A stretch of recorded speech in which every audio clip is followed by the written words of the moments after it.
नमस्कार मित्रांनो, पुन्हा एकदा तुमचं मनापासून स्वागत आहे माझ्या यूट्यूब चॅनलवरती। सगळ्यात अगोदर मी तुमचे सगळ्यांचे मनापासून आभार मानतो। मागचा व्हिडिओ जो मी अपलोड केला होता, शेअर केला होता, त्या व्हिडिओला खूप छान रिस्पॉन्स मिळाला। खूप लोकांनी शेअर केला, लाईक केलं, सबस्क्राईब केलं माझ्या चॅनलला। मनापासून सगळ्यांचे आभार। असाच एक नवीन विषय घेऊन आता तुमच्यासमोर आलेलो आहे। सगळ्यांच्या जिव्हाळ्याचा प्रश्न आहे। प्रत्येकाला कधी ना कधी तरी आयुष्यामध्ये ती गोष्ट करावीच लागते। विषय असा आहे बँकेचं कर्ज। बँकेचं कर्ज प्रत्येकाला कधी ना कधीतरी कुठल्याही कारणासाठी कशासाठी घ्यायला लागतं। घेतलंही असेल खूप लोकांनी, प्रत्येकाला अनुभवसुद्धा आले असतील। कोणी घर बांधण्यासाठी घेतलं आहे, कोणी लग्नासाठी घेतलं असेल, कोणी गाडीसाठी घेतलं असेल, कोणी कशासाठी घेतलं असेल। तर मी काही दिवसापूर्वी महाडामधील सारस्वत कोऑपरेटिव्ह बँकेमध्ये गेलो होतो। मला कर्ज पाहिजे, त्यासाठी बँकेत गेलो। मी त्यांना सांगितलं मला 10 लाख रुपये कर्ज पाहिजे। ठीक आहे म्हटलं। त्यांनी मला कागदपत्र सांगितले, त्याप्रमाणे कागदपत्र सगळे जमवून घेऊन गेलो। जे त्यांना आवश्यक होते ते घेऊन गेलो। कागदपत्र घेऊन गेल्यानंतर त्यांनी सगळे कागदपत्र चेक केले। ठीक आहे बोलले, 10 लाख रुपये तुम्हाला कर्ज आम्ही देऊ शकतो, एक 10-12 दिवसाचा कालावधी लागेल। ठीक आहे म्हटलं प्रोसेस कशी आहे। त्यांनी प्रोसेस सांगितली। म्हटलं प्रोसेसिंग फी किती आहे। प्रोसेसिंग फी ज्यावेळेला त्यांनी मला सांगितली, अक्षरशः मला शॉक बसला, शॉक। बघा, मी 10 लाखाचं कर्ज मागायला गेलो, कर्ज देऊ बोलले। त्यासाठी मला त्यांनी टोटल प्रोसेसिंग फी, त्यांचे चार्जेस, बँकेचे चार्जेस, हे त्या सगळे मिळून जवळजवळ 85,000 ते 90,000 रुपये खर्च सांगितला प्रोसेसिंग फीच्या नावाखाली। त्यांची प्रोसेसिंग फी, त्यांचे सर्च रिपोर्ट, नंतर व्हॅल्यू, म्हणजे जी गोष्ट आपण तारण म्हणून ठेवणार आहोत त्याची व्हॅल्युएशन करायला लागतं, त्याची फी। त्याच्यासोबत एक इन्शुरन्स काढला जातो जो लोन घेतो आहे। ठीक आहे, इन्शुरन्स गरजेचं आहे, नाही असा विषय नाही, पण त्याला किती लिमिट पाहिजे। मला त्यांनी 80-85,000 रुपये खर्च सांगितला। त्यामध्ये 40,000 ते 45,000 रुपयाचा इन्शुरन्स आहे नुसता। तो कशासाठी, उद्या जर मी त्यांचं कर्ज बुडवलं, कर्ज नाही देऊ शकलो, मी मेलो, XYZ काय असेल ते, त्यासाठी त्यांना सिक्युरिटी म्हणून। नंतर मला सांगितलं तुम्ही प्रॉपर्टी किंवा काय तारण म्हणून ठेवणार आहात। म्हटलं माझा फ्लॅट ठेवतो तारण। ठीक आहे म्हटलं, फ्लॅटची व्हॅल्युएशन करून घेऊ आपण। म्हटलं ठीक आहे। तर मी त्यांना म्हटलं हा इन्शुरन्स पण काढायला सांगताय तुम्ही मला, आणि माझा फ्लॅट पण तारण घेत आहे। जर मी 30 लाखाचा माझा फ्लॅट मी तारण म्हणून ठेवतो तर माझ्या इन्शुरन्सची गरज नाही। मी 10 लाखाचं लोन घेतो, उद्या माझं काही कमी जास्त झालं, मी तुमचे पैसे बुडवले, नाही देऊ शकलो, असमर्थ ठरलो, तर माझा फ्लॅट तुमच्या ताब्यात आहे, तुम्ही काही करू शकता, त्या फ्लॅटचं तुमच्या ताब्यात राहणार आहे। तर त्याच्यावरती त्याने सांगितलं नाही, तुम्हाला तारण पण ठेवावंच लागेल, तुम्हाला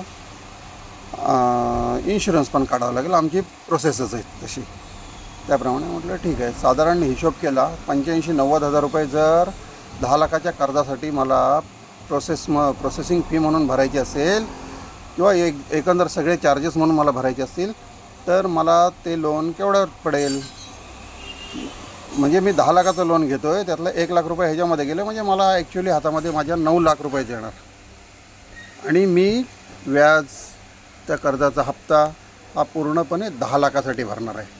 मी 9 लाखासाठी भरणार नाही, मी 10 लाखासाठी भरणार। मी त्यांना विचारलं, म्हटलं इन्शुरन्स नाही काढायचा, व्हॅल्युएशन मी स्वतः करून घेतो, सर्च रिपोर्ट मी स्वतः काढून देतो तुम्हाला। कारण साधारण बघितलं ना तर व्हॅल्युएशन करायला साधारण एक 2-2.5 हजार रुपये खर्च येतो, तो त्यांचा 6-7.5 हजार रुपये खर्च आहे। सर्च रिपोर्ट साधारण 2-2.5 हजार रुपये खर्च येतो जनरली बाहेर, तो त्यांचा 6-7.5 हजार रुपये खर्च।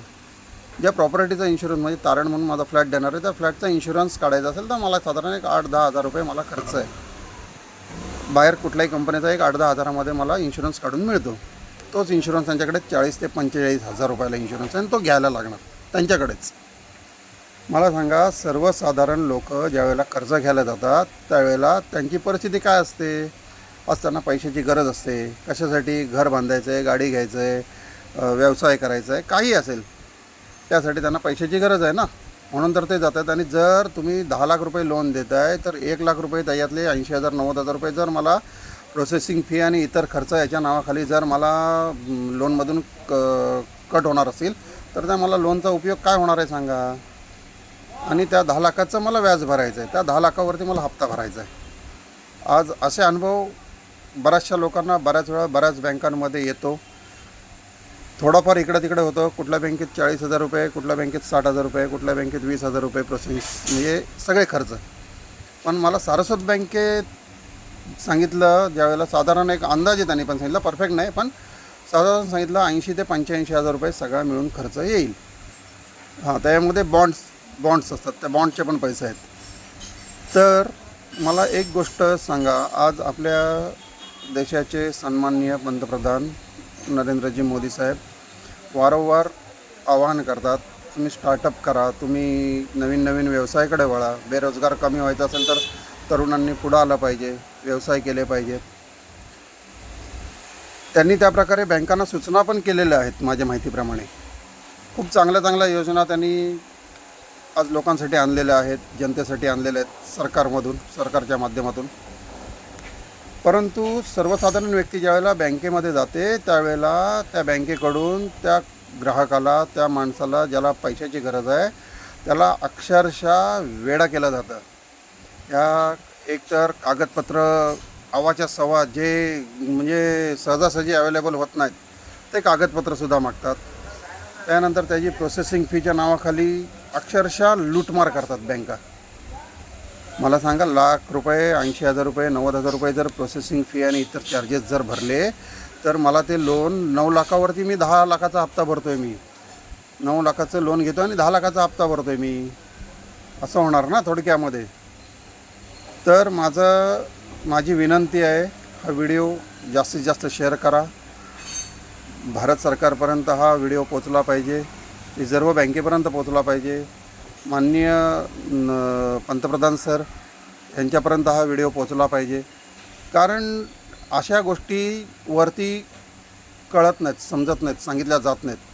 बँका खाली कशाप्रकारे वागत आहेत, लोकांना काय त्रास देतात, लोकांना पिळवणूक किती करतात, हे वरती समजत नाहीत. या गोष्टी त्यांनी त्यांचं काम केलेलं आहे. योजना आणली, योजना लागू केली, राबवायची जबाबदारी ही बँकांची आहे.